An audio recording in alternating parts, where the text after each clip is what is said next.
This is my true story. My wife never let me answer her phone at night, said it was personal, said it was work, said it was her sister with problems, and I believed her for 12 years because I loved her and trusted her with my whole heart. But one night she fell asleep on the couch and her phone buzzed on the kitchen counter, and for the first time I picked it up and answered it. But what I heard from another side on call destroyed me completely. But you won't believe what happened next. Before that, tell us where you're watching from and what time it is there right now. And please subscribe to this channel so that my stories can reach more people. I married her 12 years ago in a beautiful ceremony surrounded by our families and friends, both of us crying tears of joy as we exchanged vows that I meant with every fiber of my being and truly believed she meant with equal sincerity. She was 26 and I was 29, both of us ready to build a life together, ready to create something permanent and meaningful, ready to become partners in everything that mattered.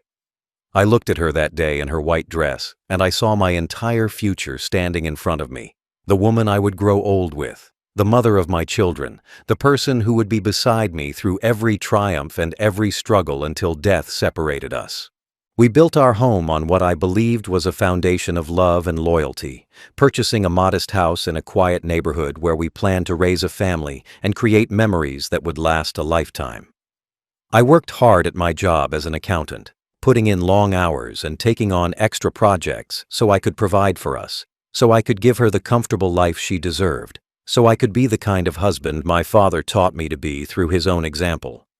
I gave her everything I had, not just financially but emotionally, sharing my hopes and fears and dreams with her because I believed that's what marriage was supposed to be. Two people becoming one in every way that mattered.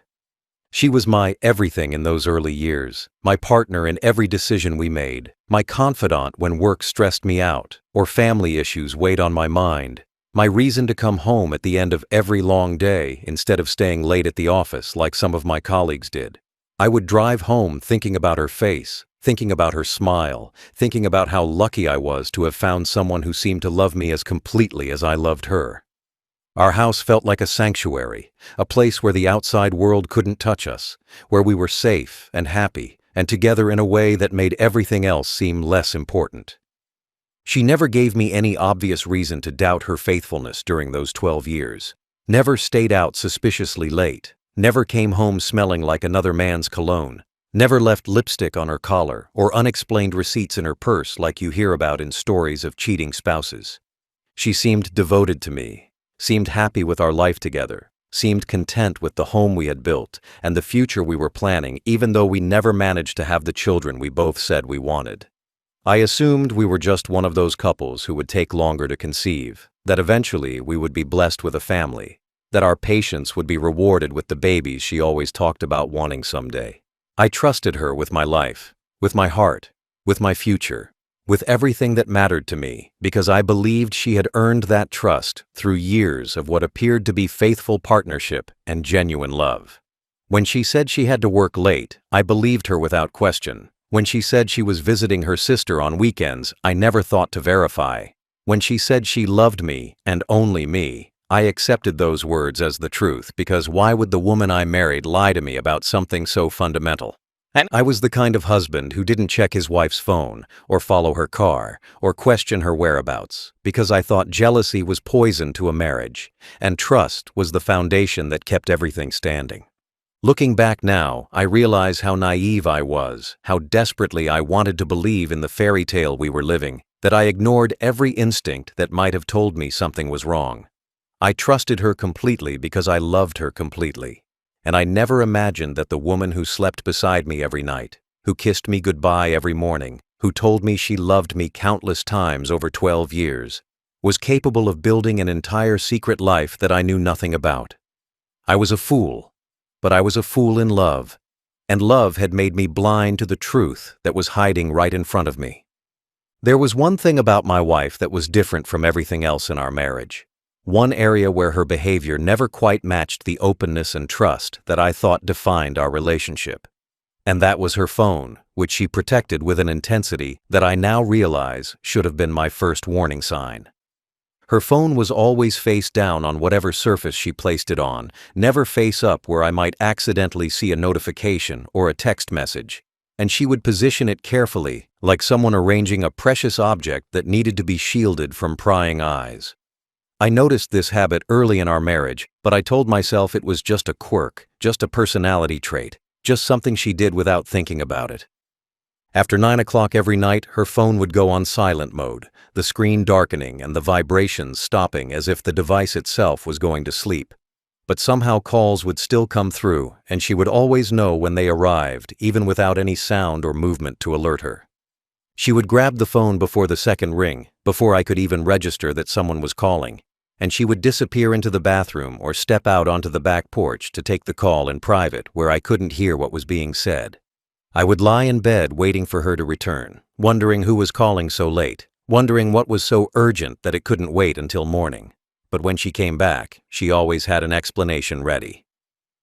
"Work calls," she would tell me with a tired smile, explaining that her boss was demanding and her job required her to be available at all hours, even though I had never met anyone from her office, and she rarely talked about her colleagues in any detail. Or it was her sister who had problems with her marriage, problems with her kids, problems that apparently could only be discussed at midnight in whispered conversations that lasted 30 minutes or more. I believed her every single time because I loved her and because questioning her felt like an accusation, felt like I was calling her a liar, felt like I was being the kind of suspicious, controlling husband that I never wanted to be. The whispered conversations were the hardest part to ignore. Those hushed tones she would use when she thought I couldn't hear, her voice dropping to a murmur that was clearly meant to keep the words from reaching my ears. Sometimes I would catch fragments, soft sounds that could have been terms of endearment or could have been anything else, and I would push the thoughts away and tell myself I was being paranoid, tell myself I was hearing things that weren't there, tell myself that my wife loved me and would never do anything to betray the trust I had placed in her. Love made me blind in ways I didn't understand until it was too late. She was so careful with that phone, so protective of whatever secrets it contained, that I sometimes wondered if she slept with one eye open just waiting for it to ring so she could grab it before I noticed. The password changed frequently, and she never told me what it was, explaining that she just liked her privacy and that every person was entitled to some part of themselves that they didn't have to share even with their spouse. I accepted this reasoning because it sounded logical, sounded mature, sounded like the kind of boundary that healthy couples respected in each other, but I know now that I was simply being manipulated by a woman who had perfected the art of lying. For 12 years, I watched her guard that phone like it contained state secrets, watched her disappear to take calls that came at inappropriate hours, watched her whisper to someone whose identity I was never allowed to know, and I did nothing because I trusted her more than I trusted my own instincts. I was a good husband, a faithful husband, a husband who believed in privacy and respected boundaries, and she used every one of those qualities against me to maintain a double life that I couldn't have imagined in my worst nightmares. The phone she guarded like gold turned out to be the key to a kingdom I never knew existed. She established the rules about her phone early in our relationship, back when we were still dating, and I was so desperate to make her happy that I would have agreed to almost anything she asked of me without questioning whether her requests were reasonable or normal.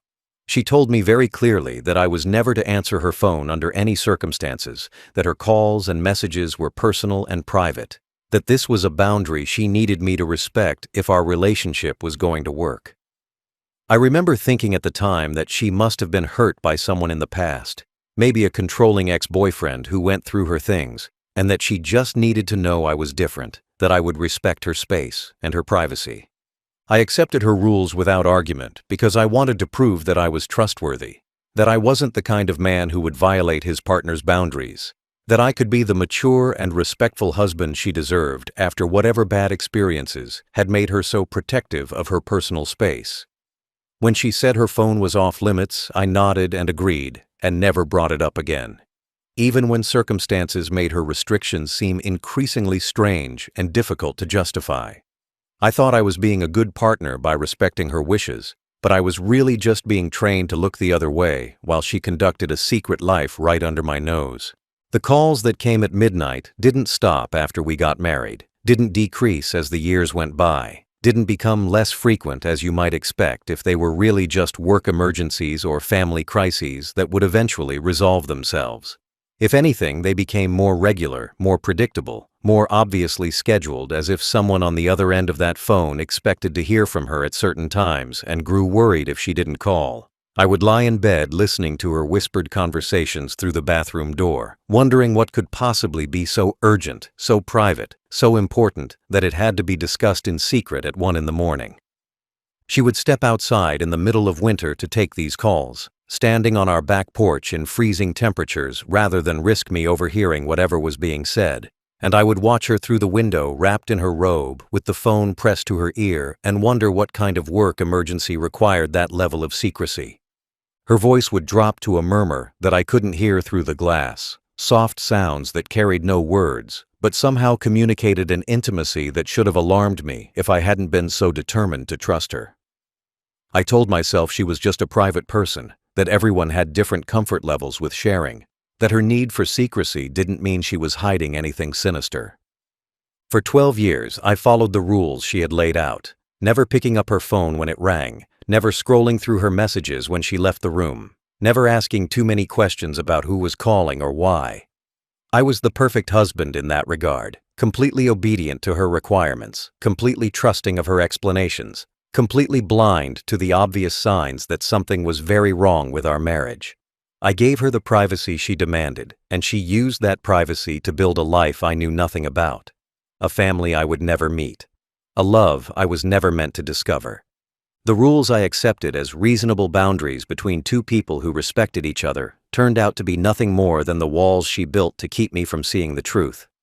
Every time I walked away when her phone rang, every time I ignored my curiosity about those late-night calls, every time I trusted her explanation without verification, I was giving her permission to betray me without consequence. She had trained me well over those 12 years, conditioned me to accept behavior that should have raised alarms, programmed me to be the perfect unsuspecting husband while she lived a double life that made a mockery of everything I believed our marriage was supposed to be. It was a Thursday evening in November, one of those ordinary nights that give no warning they are about to change everything you thought you knew about your life and the person you share it with. We had eaten dinner together like we did most nights, nothing special, just pasta and salad and casual conversation about our days, and afterward, she had settled onto the couch to watch television while I cleaned up the kitchen and put away the leftovers. She seemed tired that night, more exhausted than usual, complaining that work had been particularly demanding and that she hadn't been sleeping well lately, and I remember feeling sympathetic toward her and suggesting she go to bed early to catch up on rest. She didn't make it to the bedroom, though, falling asleep right there on the couch with the television playing softly in the background and her face relaxed in a way that made her look younger and more innocent than she actually was.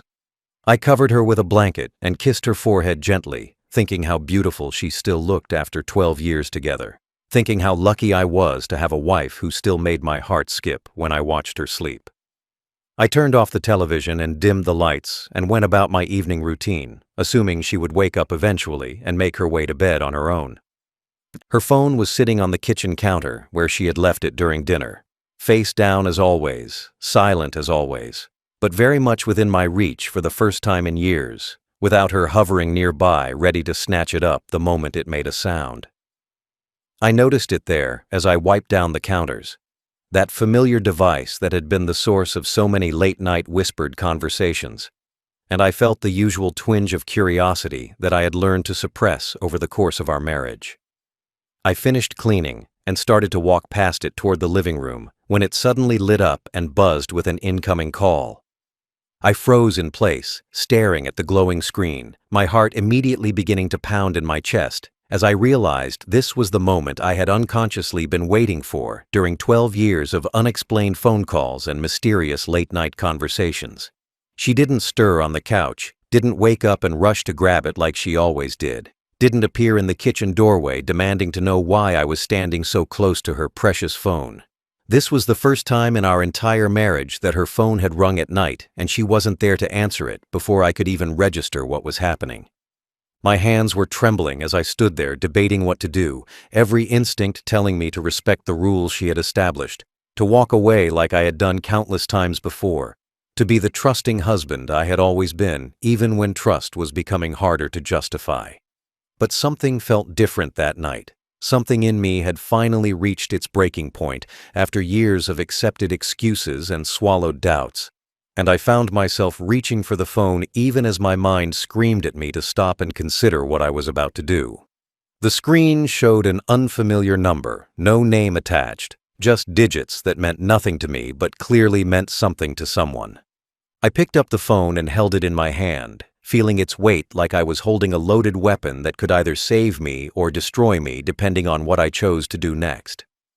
The call went to voicemail while I stood there paralyzed with indecision, and I thought maybe that was a sign that I should put it down and walk away and continue living in blissful ignorance of whatever secrets that device contained. But then it rang again. The same number. The same persistent caller who clearly expected my wife to answer and wasn't going to give up easily. And I knew in that moment that I was going to finally learn the truth, even if it killed me. I looked toward the living room where she was still sleeping peacefully on the couch, completely unaware that her perfect system of secrets and lies was about to come crashing down around her. And I pressed the button to accept the call. I pressed the phone to my ear and said nothing. Just held my breath and listened to whatever was going to come through that speaker, whoever was on the other end of a call that had been meant for my wife at 11 o'clock at night. The silence stretched for a moment, and I could hear breathing on the other end, someone waiting for a response, someone expecting to hear a voice that wasn't mine, and then a man spoke in a tone so soft and familiar and intimate that I knew immediately this was not a work colleague or a concerned family member calling about an emergency. He called her baby, that word coming through the phone like a knife sliding between my ribs, and asked if she was coming over tonight because he had been waiting for her all week and the kids were finally asleep so they could have some time alone together. My blood turned to ice in my veins as I processed what I was hearing, my brain struggling to make sense of words that didn't fit into any reality I had constructed about my marriage and my wife and the life we shared together. The kids were asleep, he said. Like it was the most natural thing in the world, like there were children somewhere who belonged to him and to her, and who had nothing to do with me. I couldn't breathe, couldn't think, couldn't do anything except stand there frozen with the phone pressed against my ear while this stranger continued talking to my wife like she was the love of his life and not the woman who had been married to me for 12 years. He said he missed her, said the house felt empty without her, said he couldn't wait to hold her again and fall asleep with her in his arms, and every word was another blow to a heart that was already shattering into pieces too small to ever be put back together. This man loved my wife, genuinely loved her, spoke about her with the kind of devotion I thought only I felt toward her. Then he said the words that destroyed me completely. The words that took everything I believed about my life and reduced it to rubble in a single moment of devastating clarity. He told her he loved her, said those 3 words with such sincerity and warmth that I knew this was not some casual affair or meaningless fling. And then he said, "Hurry home to me like our house." The house I had bought and maintained and filled with 12 years of memories was not her home at all. Somewhere else was her home. Somewhere 30 minutes away, where a man was waiting with children who called her mother, and a bed where she apparently belonged more than she belonged beside me. I wanted to scream, wanted to throw the phone against the wall, wanted to wake her up and demand an explanation for what I was hearing, but instead, I did something that surprised even me in that moment of absolute chaos and heartbreak. I stayed silent, controlled my breathing so he wouldn't know anything was wrong, and I listened as he continued talking about their life together, about plans they had made, about a future that didn't include me except as the unknowing fool who funded her comfortable double existence. My silence convinced him that something might be wrong, and he asked if she was okay, asked if she could talk, asked why she wasn't responding like she usually did. I realized in that moment that I needed more than just this phone call to understand the full scope of what my wife had done. Needed evidence that she couldn't deny or explain away with another clever lie designed to make me feel guilty for doubting her. So I did something I never thought I was capable of doing. Something that required more composure than I knew I possessed in a moment of such devastating emotional trauma. I found the record button on her phone and started capturing everything this man was saying. knowing that whatever came next, I would need proof of her betrayal that went beyond my word against hers. The man on the phone kept talking, kept revealing details of a life I never knew existed, and I listened to every word while my heart broke into pieces. I didn't hang up the phone when I had heard enough to understand what was happening, didn't end the call and confront my wife immediately like most betrayed husbands probably would have done in that moment of shock and rage and heartbreak. Instead, I kept recording, kept listening, and then I did something that required every ounce of self-control I possessed in the worst moment of my entire life. I disguised my voice slightly, made it softer and less distinct, and I started asking questions as if I were her, as if I were the woman he loved, as if I were trying to confirm plans or clarify details about a life I was only just discovering existed. He talked freely because he had no reason to suspect anything was wrong, no reason to think the person on the other end of the phone was anyone other than the woman he had been in a relationship with for 8 years, the mother of his children, the love of his life who apparently visited him regularly while I thought she was at work or helping her sister or doing any of the 100 other things she had lied about over the course of our marriage. 8 years, he said casually, mentioning how long they had been together, and I did the math in my head and realized that she had started her second life only 4 years into our marriage, that she had been deceiving me for 2/3 of the time we had been husband and wife.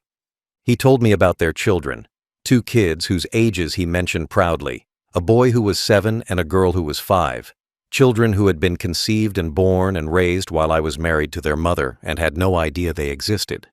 I had wanted children with her, had talked about starting a family for years, had gone to fertility specialists and tried treatments and blamed myself when we couldn't conceive. And all along she had 2 children with another man, children she had hidden from me like a shameful secret that might disrupt the comfortable arrangement she had created. The betrayal was so complete, so thorough, so calculated that I couldn't wrap my mind around how she had managed to pull it off for so long. He mentioned where they lived, an address I quickly memorized, a house 30 minutes away from the home I shared with my wife, where she apparently spent significant amounts of time playing mother to children I didn't know and wife to a man who didn't know about me. She had built an entire second family while sleeping beside me every night, while eating breakfast with me every morning, while telling me she loved me and only me countless times over the years we had been together.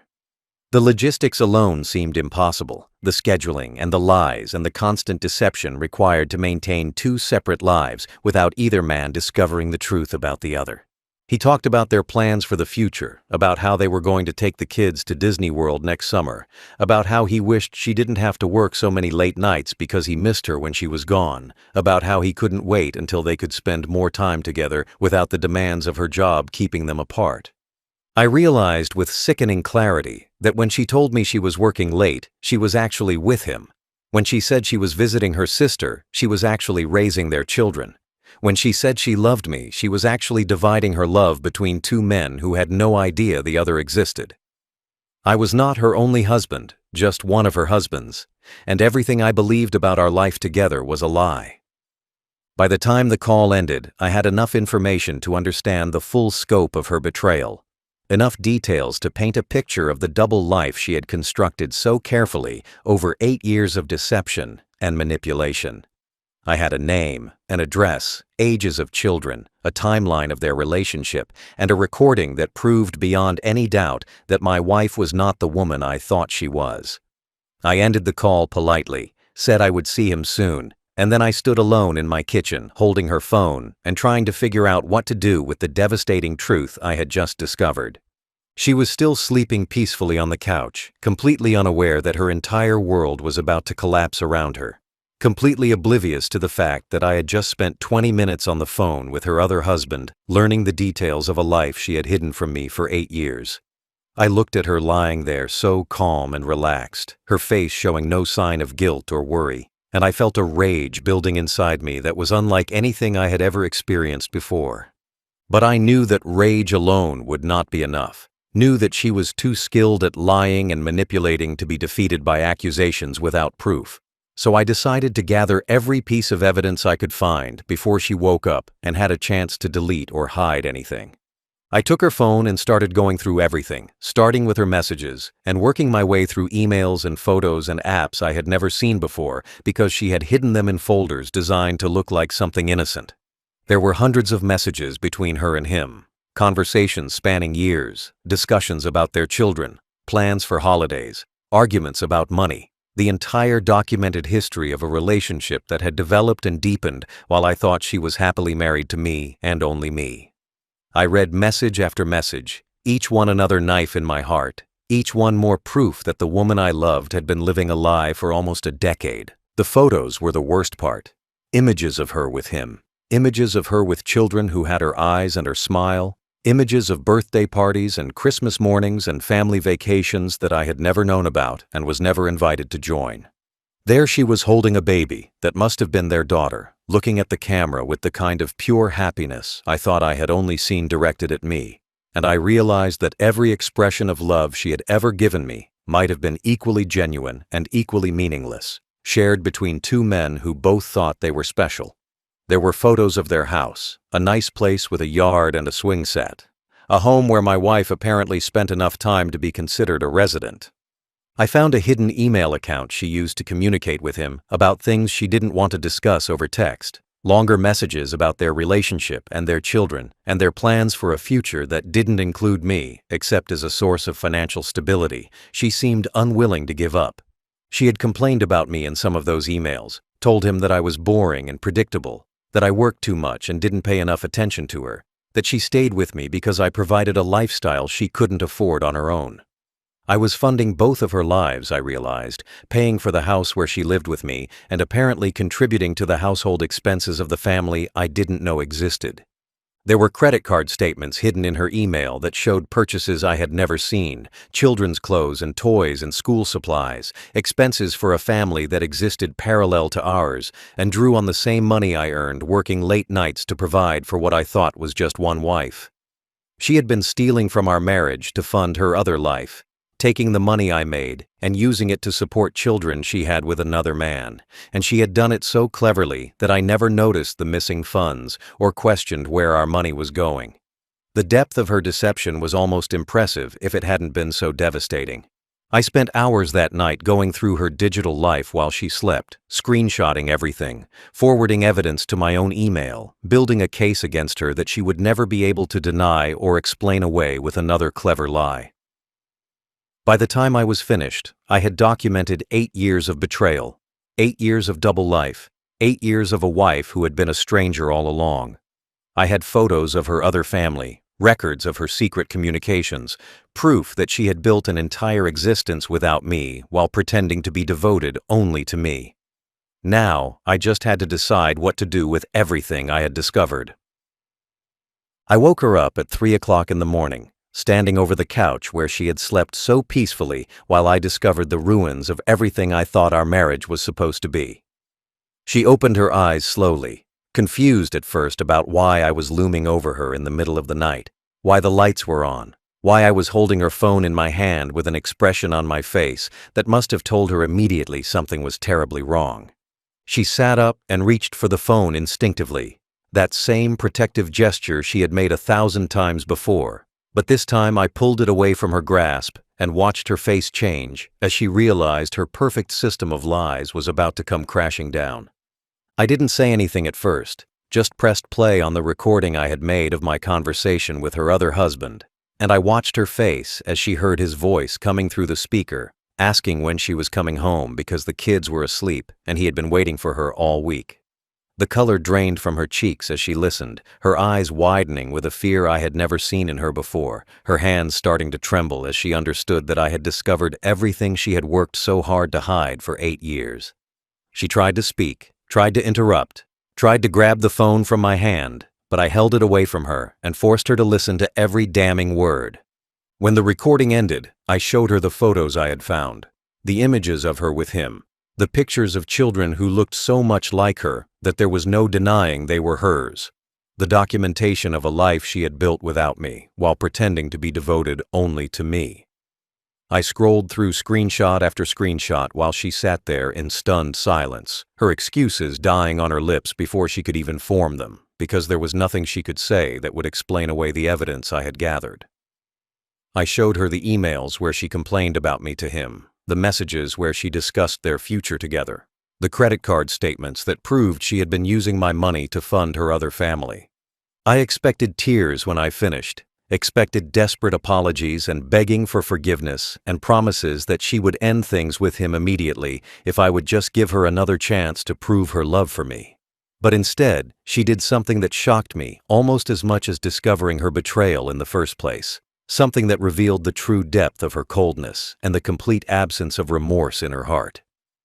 She looked at me with eyes that were calm and detached, almost bored, like I was a minor inconvenience rather than a husband whose life she had just destroyed, and she shrugged her shoulders slightly, as if none of this really mattered to her. She told me I was never supposed to find out, said those words without any emotion or regret, like my ignorance was the only real failure in this situation, and everything would have been fine if I had just continued following her rules about never answering her phone. She explained, as if I needed an explanation, that I had given her stability while he had given her love, that she needed both things and had found a way to have them simultaneously without either man knowing about the other. 12 years of marriage, 12 years of devotion, 12 years of believing I was building a life with someone who loved me, and she reduced the entire thing to one word: stability. I was her stable provider, her reliable source of income, her comfortable safety net, but I had apparently never been her love. She didn't apologize because she didn't think she had done anything wrong, at least not wrong enough to warrant genuine remorse or shame or any of the emotions a normal person would feel after being caught living a double life for 8 years. She just sat there looking at me like I was the one who had disrupted something that was working perfectly fine, like my discovery of her betrayal was the real problem rather than the betrayal itself. And I realized in that moment that I had been married to a stranger who was incapable of the kind of love I had wasted 12 years giving to her. I filed for divorce the very next morning, walking into a lawyer's office before 9 o'clock with a folder full of evidence documenting 8 years of deception and betrayal. And I told him I wanted this marriage ended as quickly and completely as possible. The lawyer looked through the screenshots and photos and recordings I had gathered, his expression growing more shocked with each piece of evidence he examined, and he told me this was one of the most elaborate cases of marital fraud he had ever encountered in his 20 years of practicing family law. He assured me that given the circumstances, I would have strong grounds not only for divorce, but potentially for legal action to recover some of the money she had funneled to her other family over the years. But I wasn't satisfied with just ending my marriage, wasn't content to simply walk away and let her continue living her double life with only one of her 2 worlds destroyed. I wanted her exposed completely, wanted both families to know the truth about the woman who had deceived us all, wanted her to face the full consequences of the elaborate web of lies she had woven over 8 years of calculated deception. So I did something that some people might consider cruel, but that I believed was simply justice. Something that would ensure she couldn't just move on to her next victim without everyone knowing exactly who she really was. I contacted the other man, her other husband, who thought he was her only husband, and I told him everything I had discovered about the woman we had both been foolish enough to love and trust. At first, he didn't believe me, accused me of being some kind of stalker or delusional ex-boyfriend trying to destroy her life. But when I sent him the evidence I had gathered, the photos of our wedding, the pictures of our home, the documentation of our 12 years together, his denial turned to devastation. He had believed she worked long hours and sometimes had to travel for business, never suspecting that her absences were spent with another family, another husband, another life that was just as real as the one they shared. The revelation destroyed him just as it had destroyed me, and I found myself feeling something like sympathy for a man I had never met, but who had been deceived just as thoroughly as I had been. We compared notes about her lies, about her schedules, about the elaborate stories she had constructed to explain her divided time, and we realized that she had been remarkably consistent in her deception, never slipping up, never giving either of us reason to suspect that our lives were built on a foundation of lies. His children, my stepchildren in some strange, twisted sense, were caught in the middle of a catastrophe they couldn't possibly understand, their mother exposed as a fraud who had maintained 2 separate families for the better part of a decade. I exposed her to both families, told her parents and her sisters the truth about who she really was, showed them the evidence I had gathered so they couldn't dismiss my accusations as the ravings of a bitter ex-husband. Her mother cried when she saw the photos of the other family, couldn't understand how her daughter had become capable of such sustained and calculated deception, and her father refused to speak to her for months afterward. The friends she had shared between both lives, carefully compartmentalized to avoid any crossover that might expose her secrets, learned the truth about the woman they thought they knew, and most of them cut her out of their lives entirely. She lost everything in the end, both homes gone, both men refusing to have anything to do with her. Her reputation destroyed in two communities that had once respected and trusted her. The divorce settlement favored me heavily given the evidence of her fraud and financial deception, and the other man pursued his own legal remedies to recover what he could from the wreckage of his own betrayed relationship. Her children were confused and traumatized by the sudden dissolution of everything they thought was stable, and I felt genuine sorrow for those innocent kids who had done nothing wrong except be born to a mother incapable of honesty or faithfulness. She had built two lives on lies, and when those lies collapsed, she was left with nothing but the ruins of her own making. I live alone now in a small apartment on the other side of town, far from the house where I spent 12 years building a life with a woman who was never really mine. Far from the memories that haunt every corner of a home I couldn't bear to stay in after discovering the truth. The divorce was finalized 6 months ago, but the pain hasn't faded. The sense of betrayal hasn't diminished. The questions haven't stopped circling in my mind during the long, sleepless nights when I lie awake wondering how I could have been so blind for so long. I gave her everything I had, trusted her with my entire heart, and she used that trust as a weapon against me while building a life with another man who was just as deceived as I was. I still wake up at midnight sometimes, startled awake by phantom sounds that my brain interprets as her phone ringing. That familiar buzzing that used to send her rushing to answer before I could hear who was calling. The silence of my apartment feels wrong after years of sharing space with someone, even if that someone was a stranger wearing the mask of a loving wife, and I find myself talking out loud sometimes just to break the quiet that presses in on me from all sides. The loneliness is overwhelming in ways I never expected, not because I miss her specifically, but because I miss the illusion of her. The comfortable lie that I was loved and valued and important to someone. She had a husband and 2 children and a whole life that I never knew existed. A complete family 30 minutes away from the home we shared. Funded by the money I earned working late nights while she was apparently with them instead of at the office like she claimed. For 8 years, she maintained this elaborate deception, switching between 2 lives so seamlessly that neither man ever suspected the other existed, and I still can't comprehend the level of planning and manipulation and cold calculation that must have required. Every kiss she gave me might have followed a kiss she gave him. Every time she told me she loved me, she might have said the same words to him hours earlier. And I will never know which moments were real and which were just performances designed to keep me compliant and unsuspecting. I answered her phone one night and discovered I was married to a stranger for 12 years, a woman whose real self was hidden behind layers of lies so thick I never caught a glimpse of who she actually was beneath them. The truth set me free from a marriage that was built on deception, freed me from wasting any more years loving someone who saw me as nothing more than a source of stability while she gave her heart to another man and bore his children in secret. But that freedom came at a cost I'm still paying, a debt of broken trust and shattered beliefs that I'm not sure I will ever be able to fully repay. I don't know if I will ever be able to trust another woman again. Don't know if I can open my heart to someone new when the last person I trusted used that trust to deceive me so completely and for so long. The walls I've built around myself since discovering the truth are thick and high, protecting me from potential pain, but also isolating me from potential happiness. And I'm not sure I have the strength to tear them down, even if I wanted to. She didn't just betray our marriage, she destroyed my ability to believe in marriage at all. Took something precious from me that I may never get back, no matter how much time passes or how much therapy I attend. I was never her love, just her stability, a reliable provider who funded both of her lives while she divided her heart between 2 men and 2 families who each thought they were her only priority. She used me for 12 years, and I never suspected a thing because I loved her too much to see the truth that was hiding right in front of me the entire time.